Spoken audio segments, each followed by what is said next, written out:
Hey guys, young Psychonaut here, and today we're going to talk about my experience with DXM, or Dextromethorphan as it's normally called.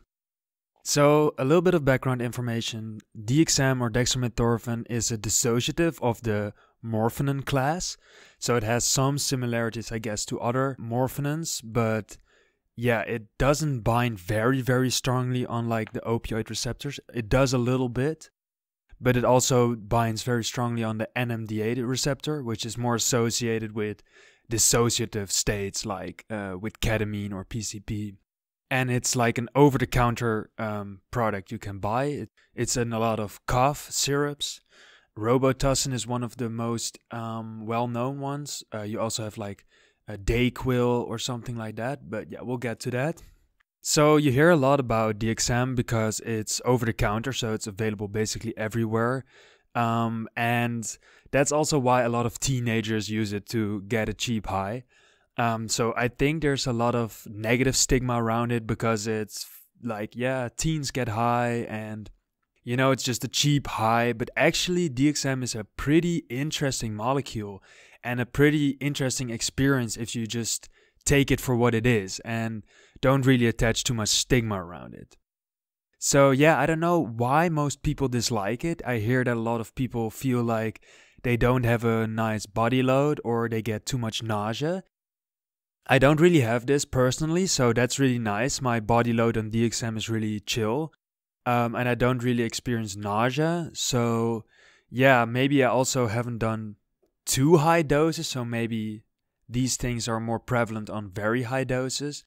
But I would also probably say that the choice of which cough syrup you use to get DXM is also probably a big factor in why you're not feeling good on it.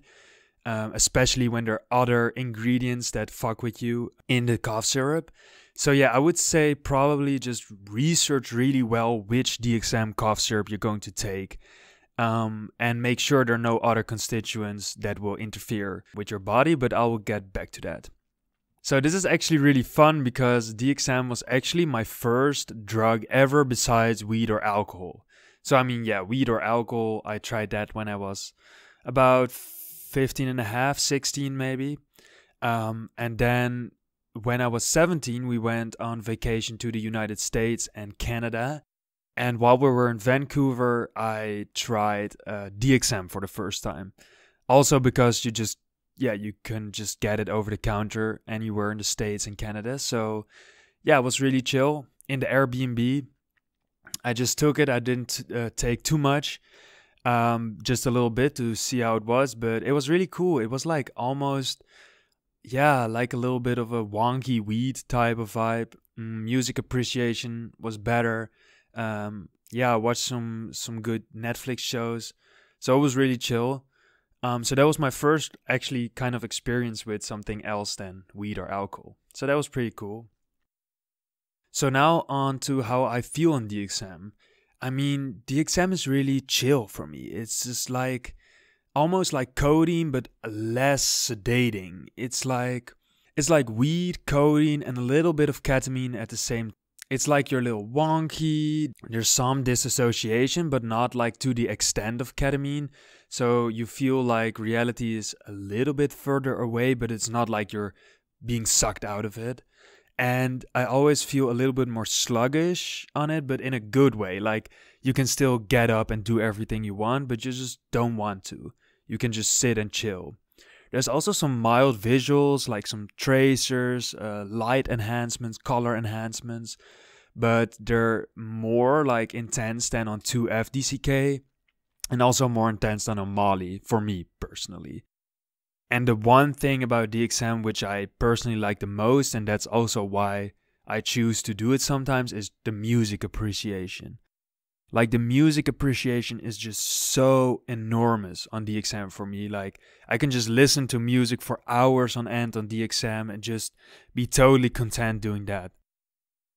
Also, sex is better for me personally in lower doses because it feels like you're more in the moment. Even though it's a dissociative, it feels like you're connecting more with your partner, which is really nice. Also, it's really fun because in lower doses, it's more stimulating. And higher doses it's more sedating.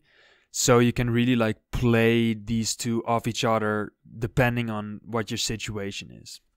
Also, it pairs really well with cannabis. It pairs just really well with weed. Like, I don't have an anxiety increase from smoking weed on DXM, and it doesn't get too overwhelming. The two have a really nice synergy, and also a kind of a similar feel to it. I don't know why.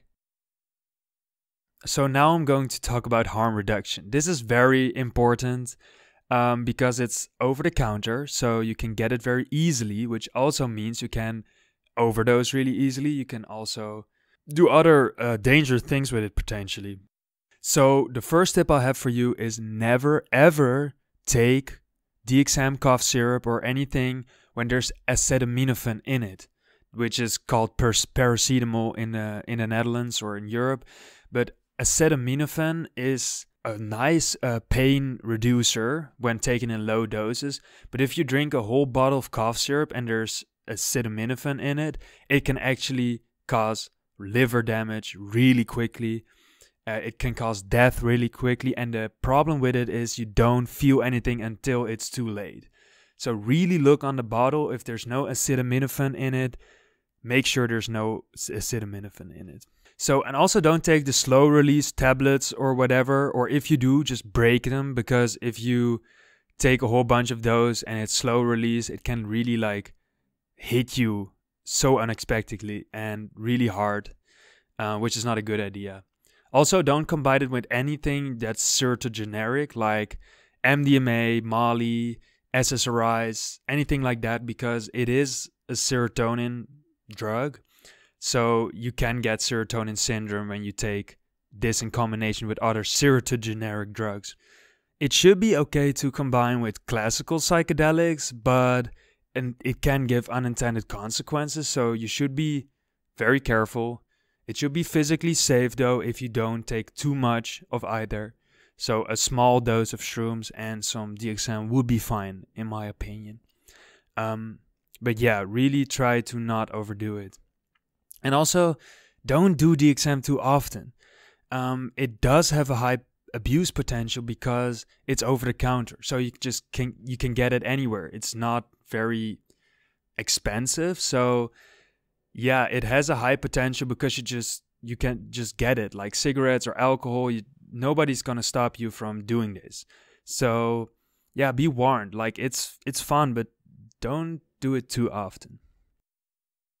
Okay, now I'm gonna talk about Nortocine, which is a DXM cough syrup that was recently discontinued in Western Europe, which was my favorite source of DXM, mainly because in Western Europe, all the other over-the-counter DXM cough syrups have alcohol sugars in them.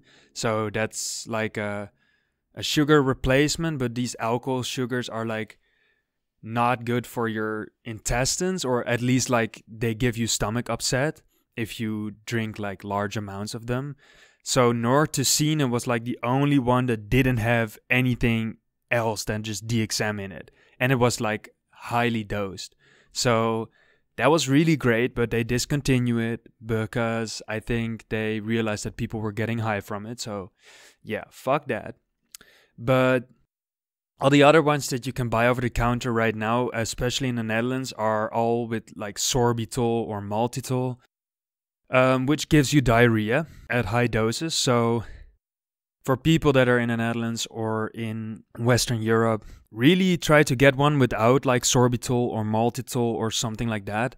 But there are some that have like a lower dose of sorbitol. So I guess like about 18 grams of sorbitol per 100 milliliter.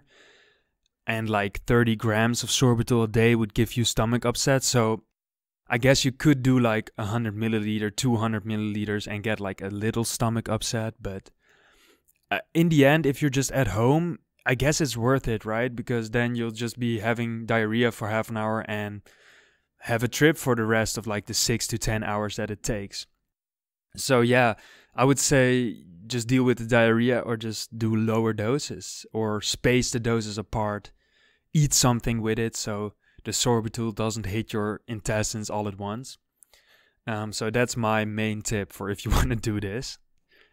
So yeah, This was my experience with DXM. It's maybe a bit short, but also it's just a really chill drug. I didn't really have any really bad experiences with it.